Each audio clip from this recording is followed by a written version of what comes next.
ایک مرتبہ حضرت عیسیٰ علیہ السلام ایک قبر کے پاس سے گزرے تو دیکھا کہ قبر میں مردے کو عذاب ہو رہا تھا۔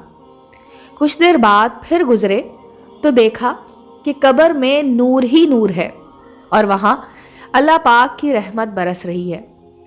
آپ علیہ السلام بہت حیران ہوئے اور اللہ پاک کی بارگاہ میں عرض کی، یا اللہ پاک، مجھے اس کا راز بتا دے کہ پہلے اس پر عذاب کیوں ہو رہا تھا اور اب اسے جنت کی نعمتیں کیسے مل گئیں۔ اللہ پاک نے ارشاد فرمایا، اے عیسیٰ، یہ سخت گناہ گار اور بدکار آدمی تھا، اس وجہ سے عذاب میں گرفتار تھا۔ مرنے کے بعد اس کے گھر لڑکا پیدا ہوا اور آج اس کو مدرسے بھیجا گیا۔ استاد نے اسے بسم اللہ پڑھائی۔